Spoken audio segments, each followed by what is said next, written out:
before I begin my time, I'd like to extend a thank you to the judges here today for making this tournament possible. I'd like to thank Howard University for allowing us to host this, and I'd like to thank my coach and my team for supporting me. That being said, I'll begin on my first word.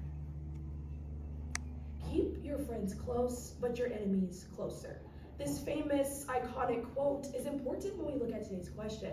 Is it better to have close relations between the United States and Russia in an attempt to protect global security? When we look at the relations between the United States and Russia, Russia is not an ally, more like an antagonist in the story of the United States and Russia. You know, they might be a little bit friends, but they still have a little bit of beef. But at the end of the day, it's better to have Russia close to them, looking at their history and wars, and also looking at their region as a whole. So today's answer to this question is that in theory, it is better to have Russia and United States relations be closer, but when we look at the analysis, it's more of a gray area than a black and white answer. So today, we'll first be looking at the foundations of international relations and foreign policy and how this sets up how we treat United States and Russia relations, which will lead us into our second point, looking at the Trump and Biden administration and how they dealt with the Russia and Ukraine conflict. And finally, we'll be looking at, is this the best way to be solving this issue? So let's first look at this foundation of international relation policies and foreign policies. Dr. Caresta, 2025, from Howard University, writes, a simple assimilation, a different amount of policies that create the foundation of what we know as international affairs. He first starts out and tells us that after the 30-day war, the Treaty of Westphalia was created, creating sovereignty. So after this, we saw that sovereignty meant that there was no state that had control over another. So each state had things over control, such as religious freedom and economic development. After sovereignty was established in Europe, we saw that this system is now what our global system usually takes. Almost every continent is touched by sovereignty except Antarctica. But further, when we look at how this treats foreign policy, we look at the theory of recognition. When we recognize other states in terms of our global community, states have power or therefore a lack of power. Let's look at the example of Iran.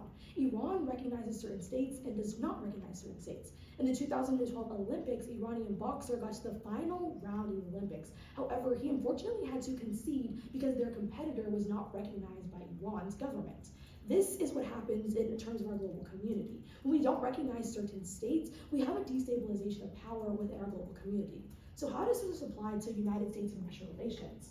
The Department of State and Department of Justice writes in their article and about their diplomatic relations between the United States and Russia, saying that post-Cold War, the United States has wanted to have relations between Russia, assuring mutual assured destruction and things of the nuclear armed missile race per the Cuban Missile Crisis. However, Russia publicly denounced diplomatic relations in 2014 with Vladimir Putin infringing on Ukraine's sovereignty. What we saw here is that Russia wanted to have nothing to do with the United States in 2014. However, as the Russia-Ukraine conflict infringed on Ukraine's sovereignty and it developed into a full-scale war post-2021 and 2022, we saw that the United States stance on Russia began to shift. The first when this conflict happened, the Biden administration was in charge, and they dedicated to support Ukraine at any necessary support until the war was over.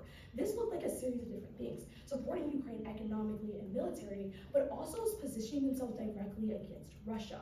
This is something that is bold and substantial in terms of global relations. Russia is known as a rigid and void territory that makes war and conflict on ground very difficult. However, when we look at the economy of Russia, we see that this is where its weakness lies. We first have to look at the rally around the flag effect, which is an international relations theory, stating that in times of war, a leader becomes popular because of unity and community of war.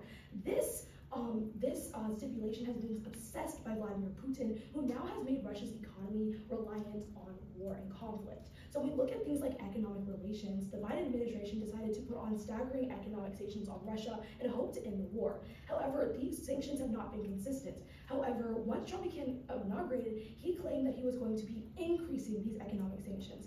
And I'm not the biggest supporter of Trump, but I am against war and conflict. However, we further see that back in the 2024 election, at the presidential debate between Vice President Harris and Presidential-elect Trump, he stated that in response to how is he going to solve the conflict in Ukraine, that he had Vladimir Putin on speed dial.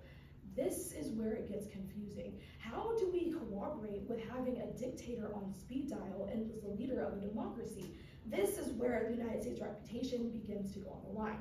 So in terms of global security, it would be best that the conflict in Russia is resolved in terms of United States involvement, but how does that look for the United States? We have to remember the political climate that Russia presents itself. So if Trump truly does have Vladimir Putin on speed dial, that's a little bit odd to me. However, when we look at the political state of Russia, we see that it's more of an authoritarianism post the Soviet Union and their communist policies. Authoritarianism is in direct conflict with democratic ideals, and that is what the United States essentially stands on. That can be debated, but that's what it says in our Constitution. But truly, at the end of the day, if we align ourselves with cooperation with Russia in an attempt to create global security and peace, that may not be the best solvency method.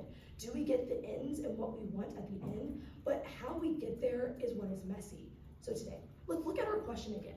Is it better to have closer relationships between the United States and Russia in terms of global security? In theory and practicality, global security is an important goal in our global affairs community. However, when we look at how we have to align ourselves in terms of United States foreign policy, this is where it gets messy and muddy. Going back to how this is not a black and white answer, but if the United States is aligning itself with authoritarian regimes such as Russia in an attempt to save Ukraine, it gets muddied and muddled, and essentially sends the picture and the theme that the United States aligns itself with authoritarianism. And this is something that may not be too far off looking at the Trump administration, with his attacks on the Department of Education, DEI, and other necessary federal programs. It might be indicative that Trump and his administration are aligning the United States to be more isolationist and authoritarianist. Is this the best thing for the United States? I don't know. That's not my question. But I am here to tell you that in terms of global security, this is a means and a way to achieve global security. But is this the best way? That's up for debate. So when we look at international relations and foreign policies, we look into that it is a global and gray area. As international relation theorists have said, that international relations is a series of high-stake puzzles. Essentially, there's more than one right answer to solve a problem. And this is what happens when we're looking at United States-Russia relations in terms of global security. Thank you.